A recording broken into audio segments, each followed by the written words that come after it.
Hey there, Sagittarius. Welcome to your December 2022 reading. If you'd like to work with me more, I do go live every Friday for free at 6 p.m. Eastern Standard Time in my Facebook group, Living in Alignment to Rapidly Manifest.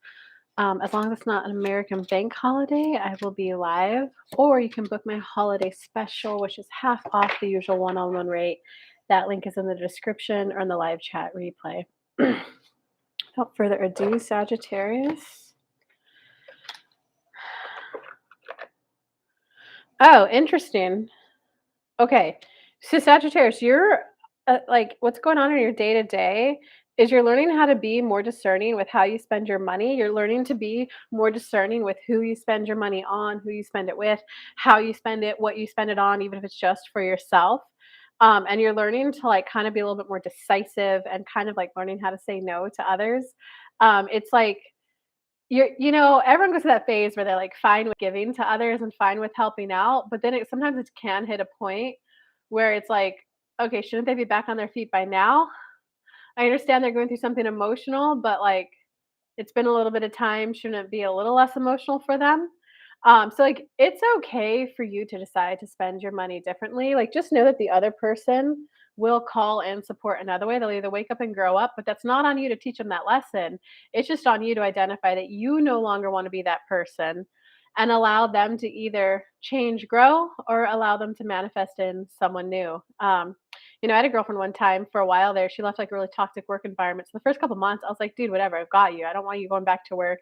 Just kind of recoup, just kind of recover. Now that's like 2 years later. I was like, wait, I don't want to be paying for you anymore. Like, shit, I don't make all the money in the world. Quite frankly, I just don't want to pay for someone else like 3 or 4 times a week. We were going out a lot. Once I backed out and I just like stopped paying, stopped inviting her, she gets a boyfriend. Boyfriend pays and takes her out. So it's not on you to teach them that lesson. It's not on me to teach her a lesson to grow up or anything. It's just on me to identify I no longer want to spend my money that way. And then they get to manifest it in other ways. So don't get caught up in trying to teach someone a lesson, okay? Just recognize you want to be more discerning with how you spend your money. And because your soul level lesson, what's like going on underneath that to like bring that up is that you're just kind of like a little disappointed in life right now. And I can tell you guys that like it's kind of because you're tired of being the giver. It's there is value in being the giver. It is fun being the provider. I've had different phases in my life. Sometimes where I'm the receiver, sometimes where I'm the provider, and there's an element of fun to it. But you I would argue in this case with these specific people, were not truly aligned to be the forever provider, right? Because a forever provider, it like fuels them. It gives them energy to, I'm so glad you could buy that winter coat. It makes me happy to see you warm. It makes me happy to see you happy. Um, You were definitely giving from a place thinking that they would kinda, like, recoup, have time to figure something out. So there's just, like, a little bit of disappointment there, and so the soul of the lesson is that it's not up to you to decide the lessons that other people wanna learn or the type of life that they want to live. I gave you the example with my girlfriend. She just wanted to be treated and taken out. Once I stopped doing it, she manifested in someone else to do it. So in order to prevent yourself from feeling that disappointment again in the future and prevent yourself from overgiving again, you just want to be more in the moment. Does it feel good to give this time? Yes or no. If it doesn't, don't offer to pay. Um, and it's not up to you to teach someone a lesson. It's on them if they want to learn that lesson or not, or it's on them if they want to manifest in someone new. This is really about you learning compatibility. Yeah, because it looks like in your recent past, it looks like Knight of Swords. So you were trying to take like the no, I'm no longer paying so that you can grow up and learn, so that you need to learn some responsibility. It definitely looks like you were doing that phase. Like, I'm not paying anymore, but it's for you for the long term for you. But guys, it's not on you what lesson they learn or don't learn. It's not on you. Because I can definitely feel there's a little bit of tired energy in you. So like right now, what's going on in your energy is you got the Wheel of Fortune. So that's the card where it is that like overall a haul in life where you are just kind of wanted to reevaluate and reapproach life differently. And the Wheel of Fortune implies that there's an element of choice in it. Like you're choosing the growth now. It can happen at any time, but you're choosing to go through it now. Because you're just tired of feeling that little bit of disappointment in your day-to-day life, so you know that there's gotta be, like, a little bit of change. So good for you for going for this growth. A lot of people will only go through growth if it's, like, shit's hitting the fan and it's like that, everything's going wrong around them. They're like, "Oh my god, this is so bad. Life must be better." But you're going from like, "This is okay. This is decent," to, "I want it to be good. I want it to be great." So I hope you feel proud of yourself for this growth because not a lot of people are willing to grow to that thrive, to that great level. So what's coming up in your near future? 5 of Cups. So there's just it looks like you might just be stuck in a little bit of not misery, but, like, just a little bit disappointment and, like, "I wish I didn't give so much. Had they just done XYZ, we could have, like, stayed together. Had they done XYZ, they could have lived here." So it looks like there's gonna be a little bit of, like, negative kinda reminiscing, and instead of negatively reminiscing, to be a little more productive about it so that you can actually move forward in your life, I would rather it be like, "You know what? I feel sad that they're no longer in my life. However, the clarity that I gained from that is that I now want people where they're contributing, where they're contributing. If they're not contributing financially, then they're finding cool workshops for us to go to." It's just like admitting that you want a little bit more of like people who also help expand you instead of you being the only source of expansion for other people. Because I'm not picking up that this is only money for you. I'm picking up that you're like a personal growth kind of maybe a junkie, but a personal growth, like you like growing personally. And it's like, "Oh, it's okay, guys. I know this lesson is hard." But then after 5 months, it's like, "All right, none of you are even an inch further along in the lesson. Like, I know it's hard, but come on."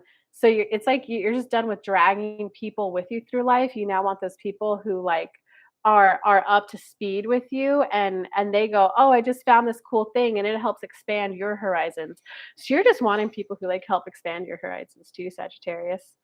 Um your current moment right now, your personal power is like 8 of coins. So honestly, it's like rebuilding your finances, it's rebuilding your savings. Your personal power is just recognizing that like money is power.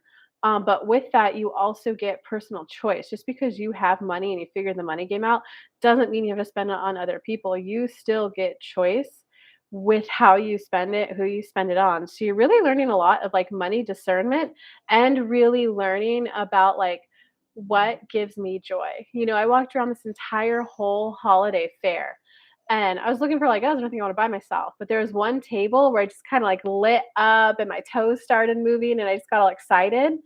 It's learning to spend your money when you get that type of excitement. So as much as it is about money and money discernment, when to spend it, when not to, it's also about you tapping into what are my yeses and what are my nos, like my personal unique preferences and eclecticness as a person, and then allowing that to like move towards your path of your yeses that excite you so that you just live that life of, yes, everything in this apartment is everything that I love and that lights me up versus just living in an apartment with things in it.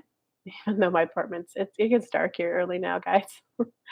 So outside influences around you. Ah, this is interesting. Outside influences around you, you get the Hierophant. So other people around you, Sagittarius, are definitely wanting to like take things to the next level. They're wanting to commit.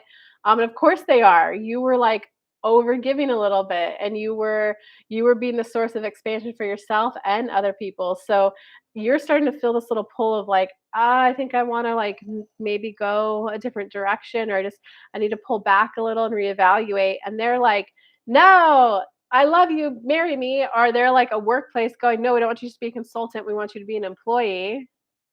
So your outside influences are definitely a little bit of a let's take this to the next step.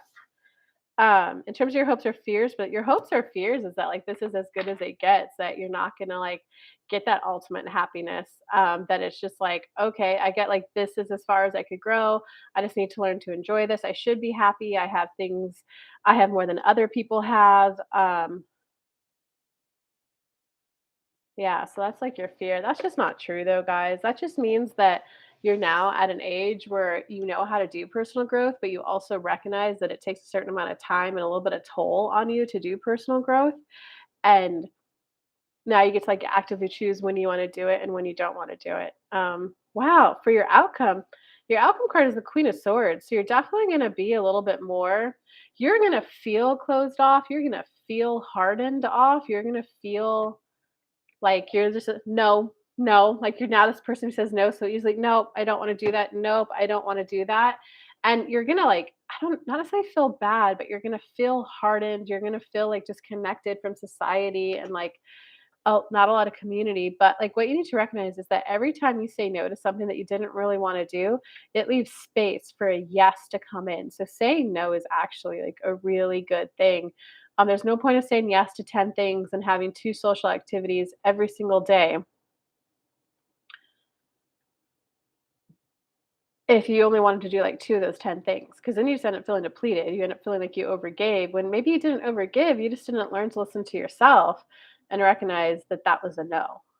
So it's definitely really learning of, like, who, where, how to spend your time, energy, and your money. That is your lesson for this month. If you would like personal help with that, again, you can come hang with me for free in my Facebook group, Living in Alignment to Rapidly Manifest, on Fridays, 6 p.m. Eastern Standard Time, or you can book a one-on-one private read with me. The link is in the description, and I'll also put it here in the live chat replay.